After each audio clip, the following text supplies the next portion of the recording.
normally just talk about colorectal cancer on this channel, but today I'm going to be shining the spotlight on a different cancer so that I can educate you a little bit more about what else is out there. Today we're going to be talking about thyroid cancer. Did you even know that September is Thyroid Cancer Awareness Month? I didn't until I met today's guest, Kristen, a thyroid cancer survivor. Two quick stats about thyroid cancer to hopefully get you hooked into watching this entire video are that it's been on the rise the past 15 years in women, and 80% of those that are diagnosed are under the age of 65. So stick around to learn a little bit more about this disease, the symptoms, what treatment is like, and how it can change your life. Before I start my chat with Kristen, let me introduce myself to anybody new out there.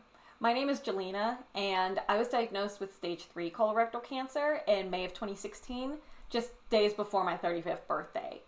I created this channel, Life as a Cancer Survivor, to share what it was like to go through treatment and how my life has changed since then. I've talked with survivors diagnosed from stage 1 through stage 4 and believe that telling our personal stories is the most powerful way to increase awareness and also to help others that have been recently diagnosed to feel a little less alone out there. Now let's get to my chat with Kristen. Welcome, Kristen. I'm so happy that you're joining us today. Thank you, Jelena, so much for having me. It's a pleasure to be here. Great. So before we dive too deep into your story about your cancer journey, let's talk about you before cancer. So can you tell us a little bit about yourself growing up and how life was before your diagnosis? Yeah, thanks. So I live in Virginia, and I've pretty much spent my entire life in Virginia. I grew up near the beach, and after college, I settled in Northern Virginia, just outside of DC. I've always had passion for gobbling up books and writing and hiking. And as an adult, I really found a true love in yoga. And I fell in love with the practice, eventually became certified to teach.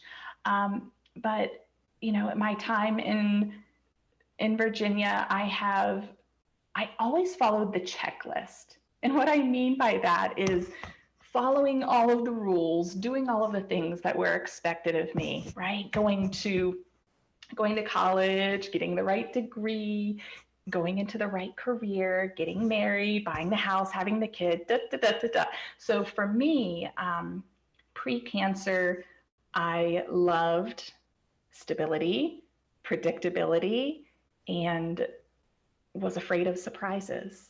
Did you experience any symptoms leading up to your diagnosis? No symptoms at all. And I monitored my thyroid health very, very closely. On my mom's side of the family, there's a significant portion of the family tree.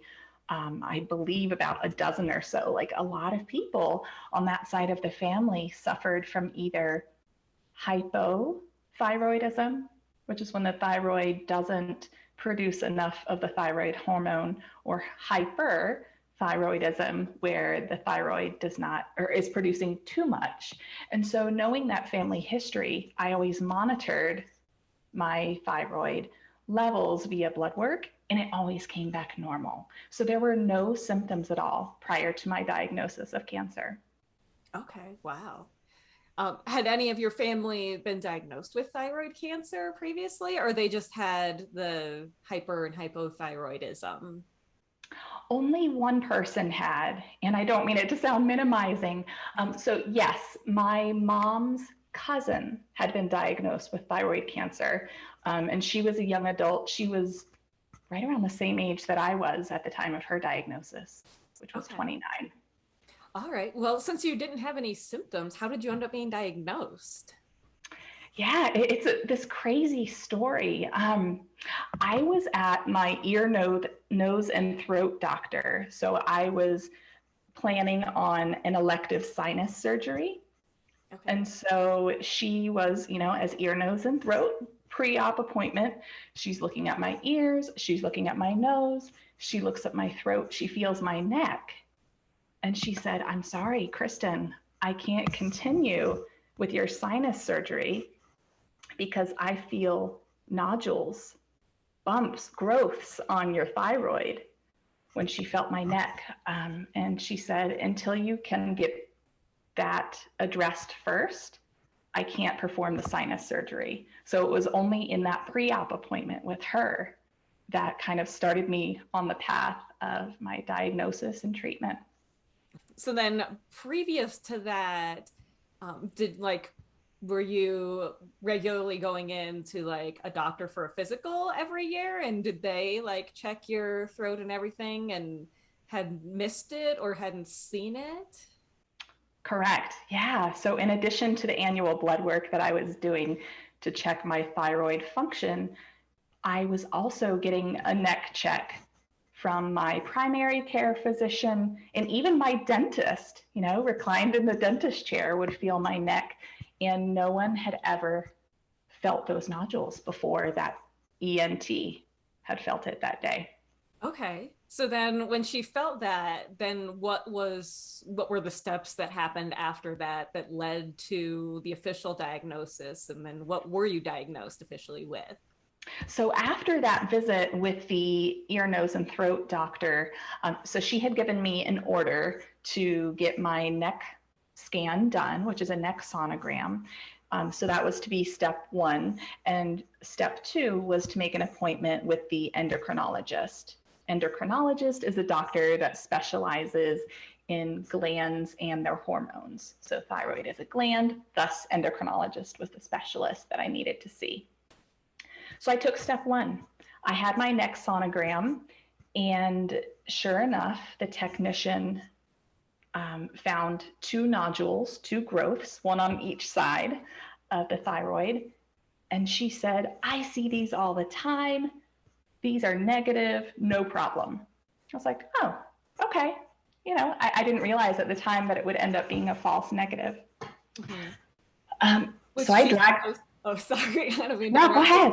Was she supposed to be like, not necessarily diagnosing, but telling you, oh, this is what this looks like to me? Or she just like looked at it and was like, oh, that doesn't look like anything bad. You don't have anything to worry about unofficially without the radiologist or anyone. Correct. The latter. Yeah. So she was technician, not a radiologist, probably radiologist assistant. And she's seen nodules on the thyroid all day long. And based on her experience, she was like, oh, nothing to worry about. I was like, oh, fine. Everything's great. So I dragged my heels making that step two appointment, which was to see the endocrinologist. I did eventually make the appointment. It was only a month later. It wasn't like it was years later or anything like that. Saw the endocrinologist, and he ordered some more blood work just so he could get a baseline of what my thyroid function was. And he said, okay, I see the results. You do have these two nodules, but now we need to biopsy them. And so I went back to radiology, and they performed on me what is called a sonogram guided fine needle aspiration. That's basically the biopsy. So in that appointment, I'm reclined on my back. The neck is like so exposed, and they're telling me as they're biopsying, take a deep breath and don't move. And, you know, these needles are here in my neck. And the reason that part of the story is important to me is remember the prior technician and how she was like, oh, there's nothing to worry about. This time I had a technician and two radiologists in the room, one of which was performing the biopsy. They knew by sight that I had cancer before they even took the biopsy. They're like, oh yeah, you do have cancer. Okay, now let's go in and biopsy it. I was like, oh, and don't breathe. It's like, oh my gosh, talk about traumatic. In hindsight, I think about that and how the messaging could have been a little bit different, but yeah. Wow.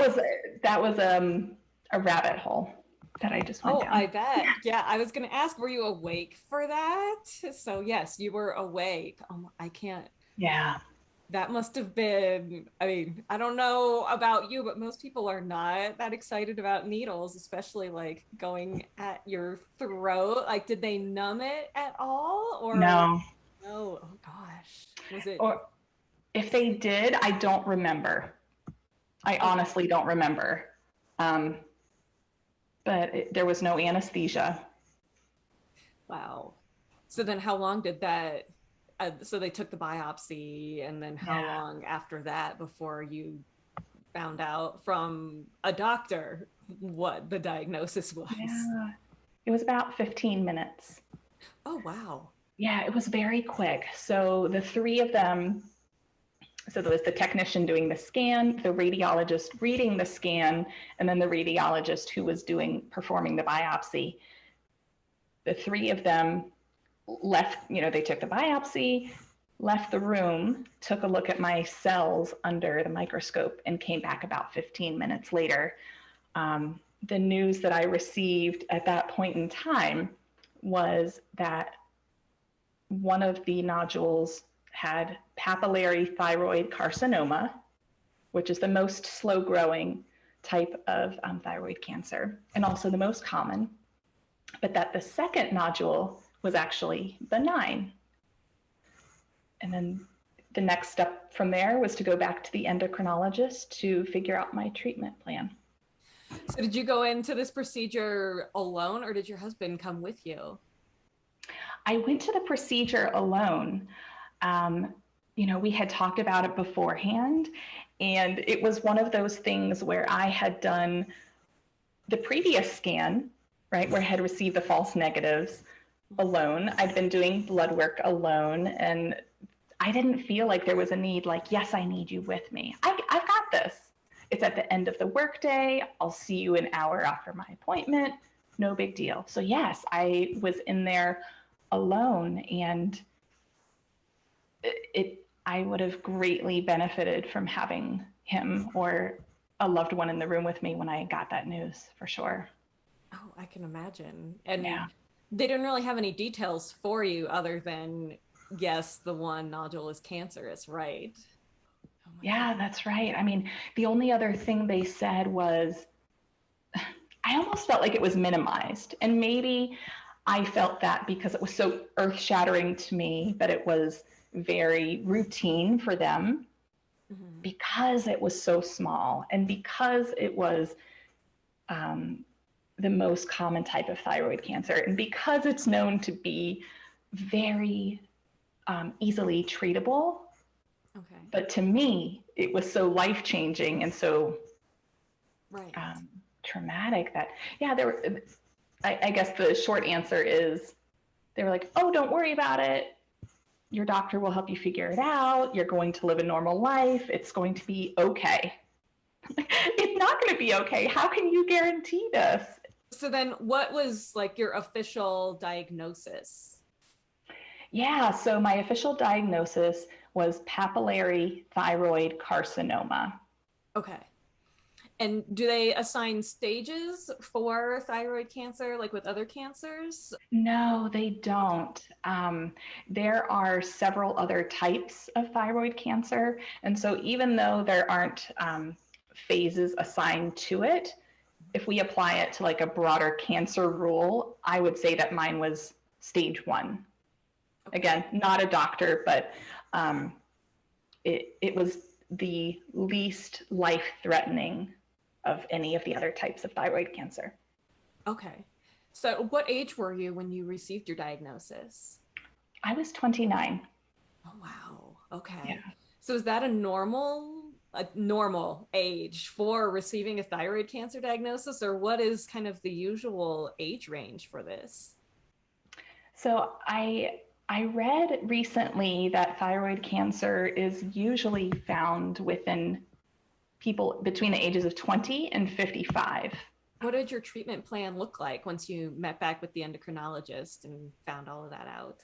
The treatment plan was a multi-pronged approach. Step 1 would be to get a full thyroidectomy, which is a full removal of the thyroid gland. And I did that 4 months after I was diagnosed. Step 2 would be immediately following surgery to be on a daily pill called Synthroid, which is a synthetic thyroid hormone. And that's something that I have to take daily for the rest of my life.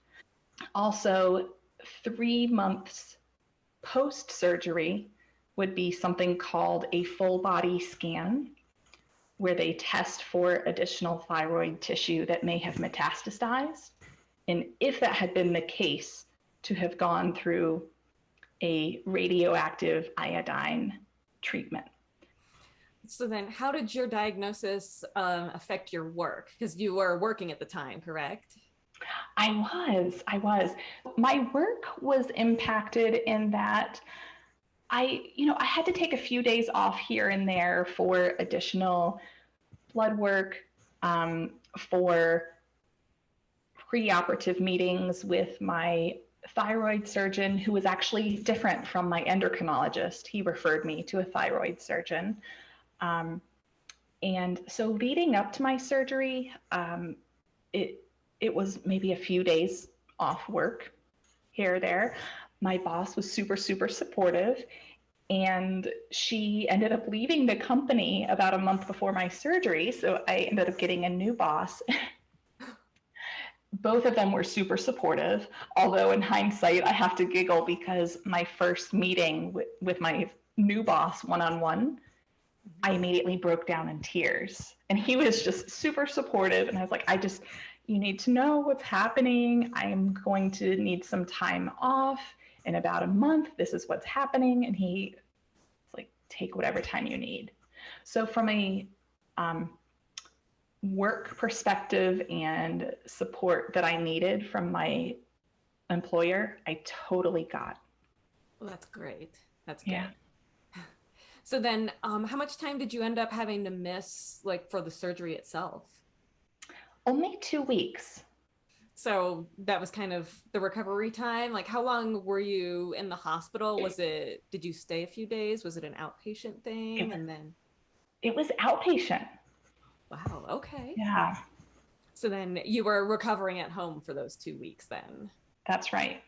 Can you explain to us how exactly they removed the thyroid during your surgery?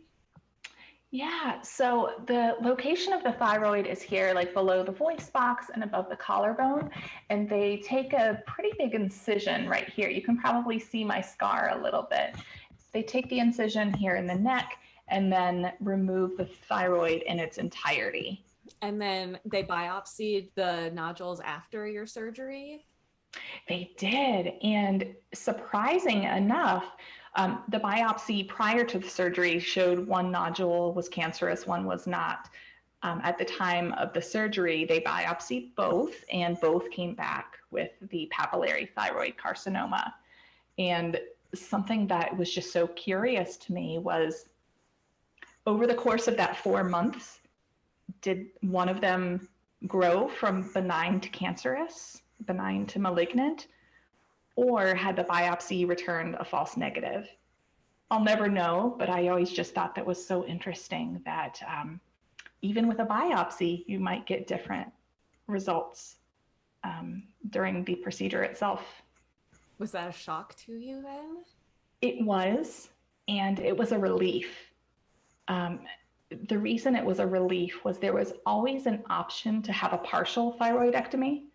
My endocrinologist and my thyroid surgeon did not agree with that approach because they had seen so many patients have partial remove and then have to come back a few years later to remove the other half. So we made the decision together to remove the entire. But yeah, I guess it was shocking in a way of, is something growing that quickly, or wow, this is worse than we thought. But relief was definitely a strong feeling there.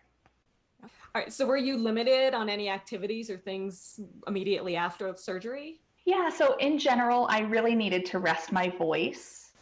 I needed to get as much sleep as I could, no going out for hikes or walks. They told me no sex. They told me not much talking, but just to really take care of myself and it wasn't bed rest, but it was just a very quiet time of a lot of Netflix and books and hanging out. Yeah. So then how old were your kids during all of this diagnosis, and how did they handle that? And how did you handle the kids being around during this? Yeah. So at the time of my diagnosis, my oldest child, we only had one at the time. I have two children now, but my daughter was 2. And so this was something that she didn't comprehend. It was not something that we spoke with her about. So during the time of my surgery and post-surgery recovery, she spent time with family. She was out of the house. So she wasn't really there to witness the slowest part of my recovery. It wasn't until just recently that she had learned of my cancer. In fact, she was about 10 years old when she asked, "Hey, Mom, why do you take that pill every morning?" And so I explained to her that when she was much younger, I had thyroid cancer, that my thyroid was safely removed, but I needed the pill to help replace what my body was no longer producing. And she's had a few other questions since then, and that's been it. So it's been pretty easy, I guess, with the kids. And in fact, we didn't think that we were going to be able to have our second child as a result of my thyroid cancer, but we did. So is a loss of fertility a typical side effect, or like an up in the air, unsure thing after a thyroidectomy? Yeah, that's a great question. I assumed incorrectly that fertility would be an issue. The way my doctor explained it to me was once the synthroid levels were stable, then the body could sustain a pregnancy, a healthy pregnancy. It just meant that I had to get blood work done every month, and my synthroid dose went up every month throughout the pregnancy. And then, post-pregnancy, there was some swings as well. I can't speak to any fertility impacts on men, but for women of childbearing age, it is possible to have kids post-thyroidectomy. What does your follow-up monitoring look like? Or it's been quite a few years. So what did it look like, and what does it continue to look like now? Yeah, so follow-up monitoring is annual blood work and an annual neck scan. So it's pretty low touch. The only catch to that, I would say, is if I'm feeling just slightly off, right? So if I'm feeling either hyper or hypo, and some of those examples would be extreme jittery, nervous, heart rate. Well, I'm an anxious person, so I feel that anyways. Or on the opposite side, okay, so that could be hyper, meaning that I need a cut down on the synthroid. Hypo is more like a sluggish, gaining weight, tiredness, constipation. There's just these various symptoms. So it's really key to know my body and how I'm feeling, and to know that if something feels off, to go and get that blood work, and then my synthroid is changed from there. So it's close monitoring, but it's become routine at this point. It's been almost 10 years. Wow, well, congratulations on Thank making you. it 10 years. That's awesome. Thank you. So then it's just once a year you have the scan and blood work, and that is what it was like from the start. And is that going to happen like for the rest of your life? So the blood work absolutely will continue annually, because the pill is something that I take on a daily basis. Now that I'm approaching the 10-year mark, that's a question that I'll have with my doctor about the scan. Is the next scan, is it still every year? Does it go to 2? Does it go to 5? I'm not sure. I haven't crossed that bridge yet. But it's interesting.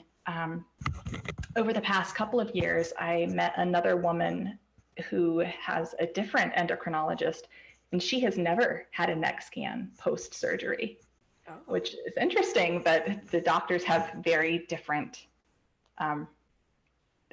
they have the potential to have very different follow-up. So is Synthroid, is that the name of the pill that you take? It is. Okay. So does that, like dosage, does that get adjusted a lot, or has it been pretty steady, like after your pregnancy? Because it was adjusted quite a bit during then. So just now, does it adjust a lot? Now it has stabilized. Okay. So from 1 year to the next, I might go up a bit or I might go down a bit. Whereas throughout the pregnancy, it was like the steady incline in dose from month to month. That being said, post-surgery, post-thyroidectomy, I think I was getting blood work done every 6 to 8 weeks. And there were a lot of adjustments in that post-surgery period. But then once it got stable, it's been pretty stable since then.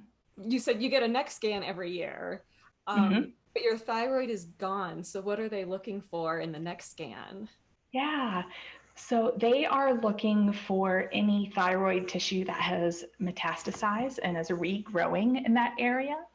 They're also looking at the parathyroid glands. I think there's 4 of them, but they are remaining in the body, the parathyroid. They're also looking at my lymph nodes in the neck scan, because when thyroid cancer, if it does metastasize, it is most likely to go to one of those places, the parathyroid or the lymph nodes, and other places too, like the breast, the lungs, the bones, the liver. I mean, unfortunately, it really can have quite a spread. But the idea of having the annual neck scan is to catch something early in the location where the cancer had once been. Okay, that makes sense. You know what, did we cover like what, you didn't have any symptoms, but did you talk about like what a usual symptom would be of it? Really, the only guaranteed symptom of thyroid cancer is the nodules themselves, the growths themselves. Yeah, because like in my situation, my thyroid it had cancer and it was functioning normally. Okay. Right. So a thyroid can have nodules, cancerous nodules, and be functioning normally, as mine was. It can also be functioning, with some kind of disease, either hyper or hypo, and not have any nodules. And so, yeah, there's no 1 or 2 symptoms that we can point to with certainty, except for the tumors, the nodules that actually grow on the thyroid. I hope that helps. So if someone watching this video is experiencing symptoms and think that they may have troubles with their thyroid, or it may be thyroid cancer, what would be the first step for them to do that you would recommend? Go see your primary care physician. Ask for blood work and be persistent in your follow-up, because you know yourself, you know your body. If something doesn't feel right, get it checked out. Now, since you have had this diagnosis, does this mean that your daughters are more susceptible or have a higher chance of receiving a diagnosis as well? And like, if they are, how does monitoring for them start, or when does it start? How does that go? Thyroid cancer is hereditary. So yes, my girls will definitely need to be aware of this family history, and they'll need to carefully watch their thyroid function. And I'll also encourage them to do their own neck checks. And so actually anyone at home can do this. And if you either have a friend, a loved one, or you can do this in the mirror. You can actually take a sip of water and watch your neck. And it, in some cases, you can see the bulge of the thyroid as you're sipping water. And so sometimes a nodule could be evident in that. Of course, that is not to replace any kind of doctor diagnosis, but just to remember that the thyroid is there. How has your diagnosis and going through treatment changed your life? The diagnosis and the treatment have made me realize that nothing in life is given, right? Every day is a gift, and surprises will pop up, and that I'm strong enough and confident enough to get through anything. And it's also taught me about the importance of community. I wish I had relied more on my community after my diagnosis, and I hope to be that person now for someone who might be going through it now. But yeah, it's changed my life, and it's made me realize how much rule following and like box checking I was doing, and that life is short and it's time to break some rules. So in that vein, this was one impetus of many that made me realize like I didn't have to keep climbing the career ladder, and that I could finally get the tattoos that I wanted to get, and I could finally speak up rather than doing everything right. What's a fun fact about you that many people may not know? I have become quite the proud plant mama. Like, this new obsession that I have discovered over pandemic. I love caring for my plants, and I guess a lot of people don't know about that because no one's really been in my house for the past year and a half. But I've graduated from owning 3 types of houseplants, and now I have 19 different varieties of houseplants, and I'm hoping to get more. But I found that when I take care of them, they take care of me in a way. There's just so much about patience and taking special care and time and the excitement of seeing new growth on these plants. It's really been a fun outlet and learning. So not many people know about that, but I like plants more than people. The secret's out. Yeah, well, thank you so much for talking with us, Kristen, and being brave enough to tell your story to everybody out there and rehash that. I know it's not easy going back through some of these things, and yeah, it's difficult, but it can be a little bit of a cleansing experience too. Totally. I hope that kind of helped, I don't know, take a little of the weight of that off of you. It did. Thank you. And as we were sharing, I think it was before the camera was rolling, that I've told people bits and pieces of the story, and to recall it in its entirety, reflecting 9, almost 10 years later, I just have to recognize how far I've come and that I'm a fighter. Well, I wish you many, many more years of happiness and good health, and thank you so much. Thank you, Jelena. Before I say goodbye, I want to remind you that if you're not already subscribed to my channel, I'd love it if you would click on the subscribe button below here and click on the bell so that you'll receive notifications when I post my latest videos. To learn a little bit more about the best ways to talk to a cancer patient, click on the video I did on that right up here. Or to learn more about the symptoms of colorectal cancer, you can check out the video right below that. Thank you for watching.